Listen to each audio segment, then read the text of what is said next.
And we're back. What's up? What's up? What's up, everyone? Hello, everybody. Welcome to the Breaking OWCP podcast with Chris and Gini, live from, I was going to say Las Vegas, live Not from anymore. Park City. Park and City, it's Utah. dumping snow outside. So after this, we're going to go play. That's right. Yeah. So today, we're going to be talking about the 6 things. Oh my gosh, why did I blank out? Help me in. Critical OWCP timelines. Yes. There happen to be 6 of them. There are 6 things on here that we need to discuss. So why is it so important to get paperwork done in the right time and manner? Well, so most people are just confused by timelines anyways. In my second book, I think it was my first book, Breaking OWCP, I wrote a chapter about this, about timelines, and I had a really good time with it because of how confusing it is. So if you have that book, go back to the timelines chapter and read the first paragraph in there, because it really is maddening how it's frustrating how confusing it can be. The first one is though reporting your injury. Yes. Almost nobody understands this. We go to union conventions and we're doing training, and I ask, just shout it out. Who knows how long you have to report an injury before you can no longer report it? Right. And it's always the same thing. 3 days. I can't believe 3 days. It's 30 days. 30 90 days. Just all kinds of just random stuff that have been told to you by your supervisors. Right. Or it's like the rumor that goes around the office because nobody really knows or understands OWCP. But it's 3 years. You have 3 years from the date of injury to report it. And as long as you get it in under 3 years, you can get all the medical attention you need, paid for by OWCP, assuming your claim's accepted. But more importantly, you can go back and get paid or reimbursed for things you paid out of pocket, Yep. mileage that you drove, for OWCP related things. Right. And that's why it's 3 years. Is because some people just didn't know they're using their health insurance, and which is also a problem. And then they meet us and they realize, oh wait, I can still report this. I didn't know I could still report this injury. And almost nobody ever really understands they can still report their injury. You have 3 years. That's for a CA1, which happened in a single shift. So what about CA2s? Well, it's also 3 years. Correct. But there it's more lenient. It's 3 years from the time you were reasonably aware that it's work related. So let's say you're a letter carrier and you're walking 10 miles a day for the last 20 years, and now your knee hurts. And you think that, well, that's just normal. Of course it hurts. I walk 10 miles a day for 20 years. Of course my knee hurts. There was no incident. I didn't step off of a curb and twist my knee. Nothing like that happened. It's just normal wear and tear. Well, it's not normal wear and tear. I have bad knees, okay, but mine happened from a traumatic injury. All right. I don't walk 10 miles a day delivering the mail, so that wouldn't be normal for me. It's happening to you because of your job. And as a result, you can get help. Correct. And so anything that develops over time, you have 3 years from the date you are reasonably aware that it's work related. So if you're that letter carrier who's been walking 10 miles a day for 20 years, don't say, well, that's just normal. Ask yourself, if I weren't doing this job, would my knee still be hurting? Maybe, but maybe not the way it is now. Right. And so the government gives you 3 years from the date you are reasonably aware that it's work related. So somebody will say, well, Chris, what's my date of injury? And my answer is, well, when did you know that it's work related? Well, 2 weeks ago. Okay, well, you have 3 years from 2 weeks ago to report that injury. Yeah. Remember that story when that lady called and she said, well, my supervisor said 30 days. And when I told her it was 3 years, she's like, no, I'm going to listen to my supervisor. Well, that's a mistake. Yeah, that's literally what she said in her when we were talking. We actually hear that a lot. Yeah, it's so crazy. And I said, okay, well, do what your supervisor says, but I'm telling you, it's in writing. You have 3 years. She still didn't believe me. Well, so you can just go to my books, any of them, but the first book in particular, Breaking OWCP Volume 1. Yep. It's got the exact code of federal regulations in there that tells you that it's 3 years. And so I would definitely not listen to my supervisor if what the supervisor says goes against what the law says in writing. And what I'm telling you, trust me, is in writing in law. Why? Yeah, here's the funny part. It's that you kind of second guessed yourself calling me, and I'm telling you, and I even text you the law, but yet she says she's going to listen to what her supervisor says. And so pretty much she got screwed. She didn't wind up filing her claim. Brilliant. Yeah. So don't listen to your supervisor. And anyways, lots of times they're idiots. Not all of them, Right. of course, but many of them are either dumb or playing dumb, right? I mean, many of them. And so you got to be careful with that. You can take the things I tell you to the bank. They're right. So that is the timeline for reporting an injury. You have 3 years. So listen, if you're somebody who thought that it was 30 days or 3 weeks or whatever, then it's probably not too late for you. And you can still get help.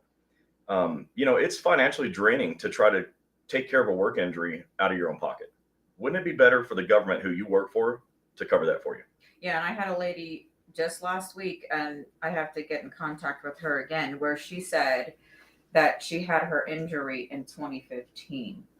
Her supervisor told her she had 3 days to file, and she never filed. And now she's having surgery from 2015. The surgeon is not paying for it because obviously now they don't want to see her. Then they told her, well, your work injury is a work injury. We have to do it under either federal work comp or state work comp. It's federal. And now she's just sitting there not knowing what to do. Very upset with me for some odd reason. Yeah, and by the way, if you told your supervisor, that's reporting.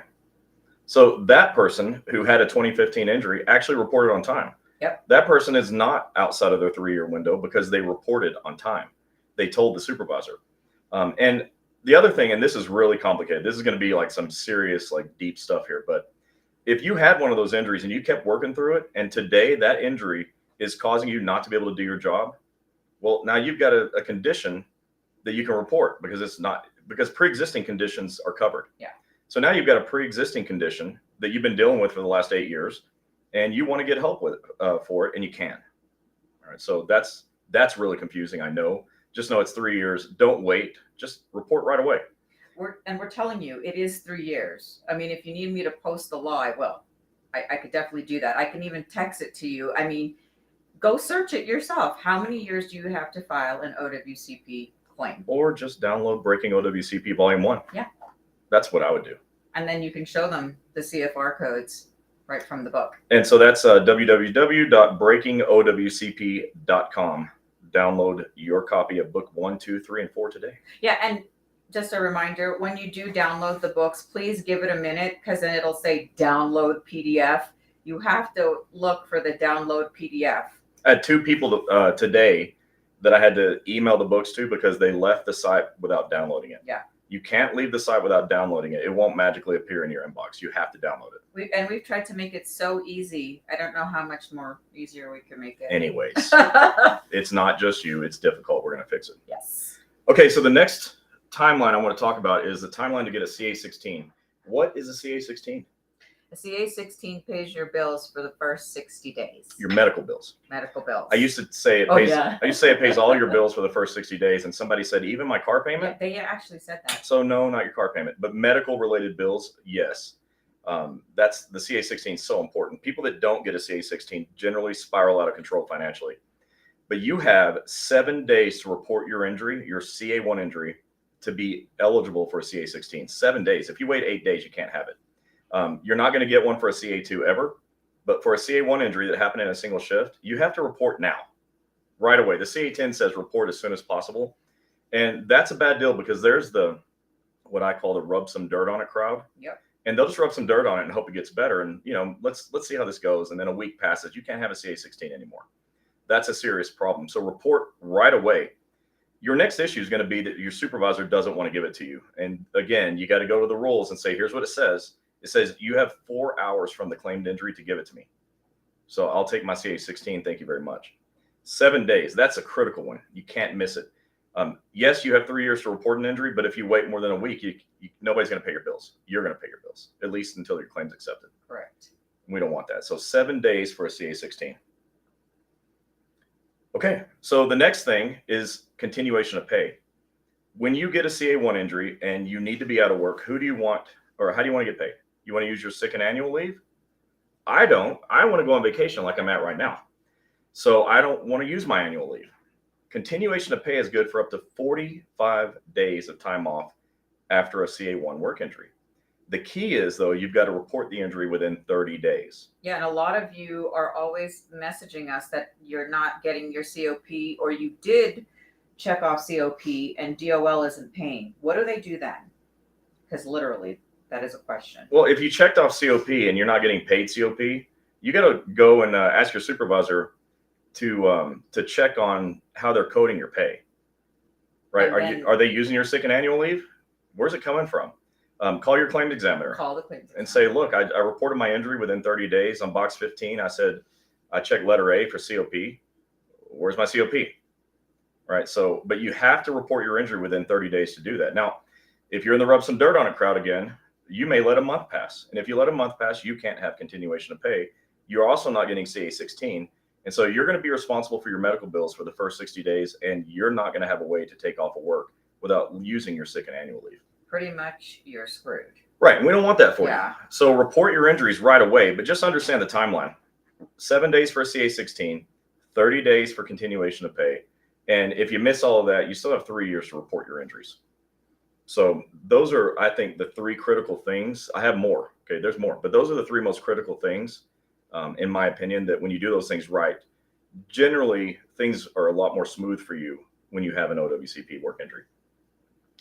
So the next thing is supervisors. Oh boy. Supervisors. Now you go to ecomp now, ecomp.dol.gov, and that's how you report that's how you file your claims. You report your injury by telling your supervisor. I'd even send an email and put that in writing, just by the way, when you're reporting. But then when it's time to file your claim, you go to ecomp and you fill out your CA1 or your CA2. From there, your supervisor gets an email. And when they receive the email, they have 10 days by law, 10 days to submit that documentation to OWCP. Now, they have 10 days to literally fill out one piece of paper. One piece of paper. You filled out the first page. They have to fill out the second page. Right. It's pretty simple. Okay. One piece of paper. So if your supervisor says, I don't have time, you got to ask yourself, what's the supervisor doing in their office all day long with the door shut? I don't know. Okay. What are you doing in there that you don't have time to fill out one piece of paper? Come on, man. Or a woman, right? But they have 10 days. Now, if they don't turn it in within 10 days, two things are happening. One, your injury is not being submitted to OWCP, so you're not getting help. The claim doesn't start until that's submitted. So it doesn't even exist until it's submitted. Even though you reported it, it doesn't exist until it's submitted to OWCP. But the other thing that does is it's like it slows down the healing process. Correct. Right? That's really bad. And so what do? You file a grievance. File a grievance. Even if you're a rural carrier, file a grievance, figure it out, because you deserve to get this covered. And if the supervisor, doesn't care about you, and they probably don't, and they don't report or submit your documentation, you're not going to get help without paying money out of your own pocket. And that's not fair. So file a grievance. And by the way, if you don't get a CA-16, file a grievance. And I don't know if you can file a grievance if you're not getting paid COP, but I love filing grievances. I wish I could file them right now. Use the grievance master. I would do it on everything I can. But, when the supervisor pushes you, you got to push them back.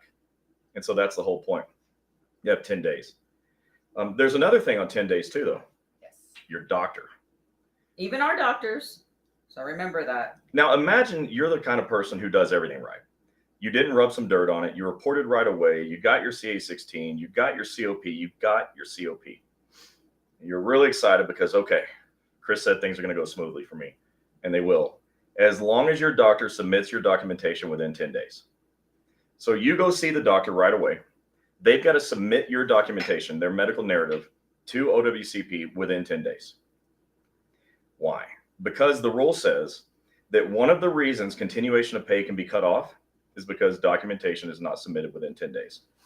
So you can count on your doctor to ecomp it, or you can take matters into your own hands. And you can get your narrative report from the doctor and ecomp it yourself, right? It's your COP, so it matters a lot to you, I would imagine. So that's what I recommend. If you're going to a federal injury center's office, you don't have to worry about that. Every one of our offices has a case manager dedicated to you, and your documentation will get submitted on time. But if you're in some remote area and you're just taking matters into your own hand, like I said, you may have to do it yourself. Correct. So 10 days. That's really important because you don't want to do everything right and then lose continuation of pay. That sucks. So the last timeline is for denied claims. If your claim is denied, you've got multiple ways you can appeal your claims. So first of all, denied claims are not the end of the world. They happen. They even happen with us. We get claims denied sometimes, but then we go again and we go again and we go again until the claims examiner just gives up and says, okay, fine, right? And then we get our claim accepted. Well, like 93% of the time we get our claims accepted. The other 7 we're just waiting on. So that's how that works. But how do you appeal it? Well, there's a number of ways. I'm only going to talk about the one I like most because it gives you the most amount of time to do the appeal, and that's reconsideration. Reconsideration gives you 12 months from the date of denial to appeal. It's the only one that's more than 30 days. And windows, these timelines are windows that are hard to, you guys miss them a lot. Okay, you miss timelines a lot. Yeah, you got to pay attention to the paperwork that's coming in and read all the paperwork that you get from DOL, every piece of paper. Yeah, and I'm not being critical of you by saying you miss timelines a lot, but I said that to say this. It's really hard to miss a 12-month timeline. It is. And that's why I like it the most, is because it doesn't time out. Almost nobody misses a 12-month timeline, except tell the story of the lady that sent you a Facebook message. Which one? The 15 minutes until.